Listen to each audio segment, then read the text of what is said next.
Halo guys, jumpa lagi di vlog Berani Berinvestasi bersama CGS IMB Sekuritas Indonesia.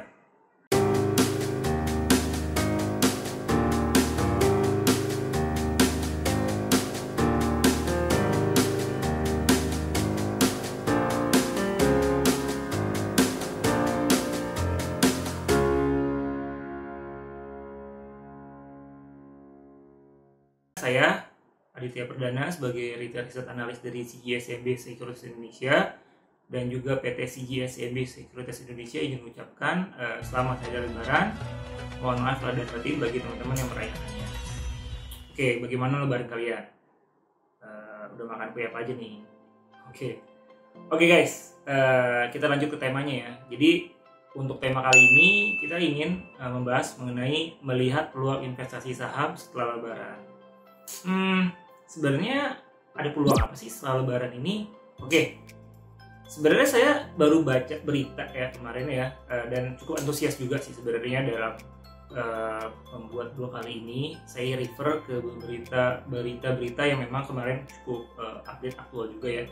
Nah, ada wacana juga bahwa pemerintah ingin membuka kembali aktivitas ekonomi melalui pemberlakuan new normal. Nah, artinya apa sih new normal? Nah, new normal ini artinya aktivitas masyarakat, bisnis, ekonomi ini akan dibalikan ke awal lagi. Tapi tetap mengikuti koridor kesehatan. Apa aja koridor kesehatannya? Menggunakan masker.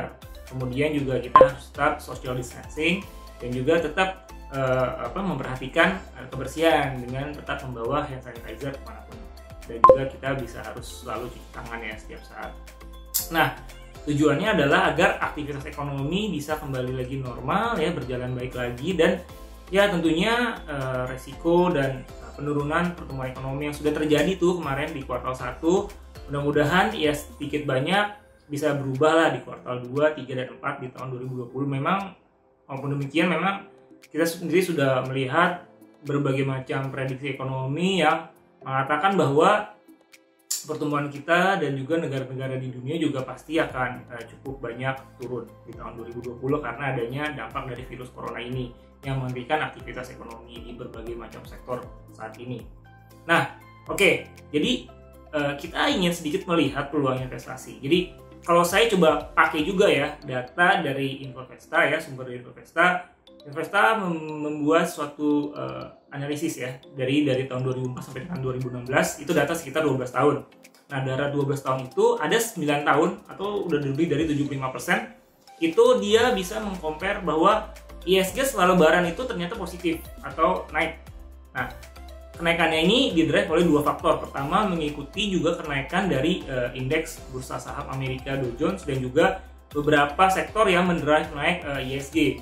Ketika itu, yaitu ada sektor dari keuangan, kemudian lagi ada sektor dari barang konsumsi dan juga infrastruktur. Nah, kalau tadi saya di awal sudah bilang bahwa akan ada new normal ya, dan peluang investasi yang cukup menarik di saham adalah bagaimana beberapa sektor tersebut itu bisa ada potensi untuk menguat. Nah, kalau kita lihat memang tiga sektor tersebut di 2-3 bulan terakhir ini memang agak tertekan ya, kecuali di sektor consumer yang memang lebih banyak cukup ada sedikit peluang penguatan yang kemarin sudah terlihat, dan juga ada sedikit beberapa kali si barang consumer ini memang sektornya cukup defensif juga. Nah, saya ingin melihat bahwa sektor dari keuangan kemudian infrastruktur ini akan cukup related terhadap aktivitas atau wacana kebijakan pemerintah ke depannya.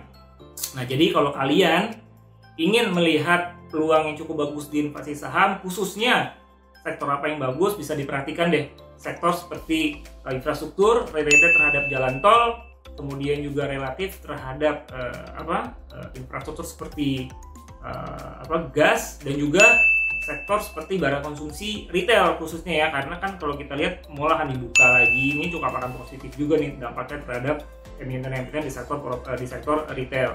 Nah, juga bisa dilihat juga sektor properti. Nah, properti kan kalau kita lihat kemarin agak sedikit tertahan penjualannya karena adanya pemberlakuan PSBB.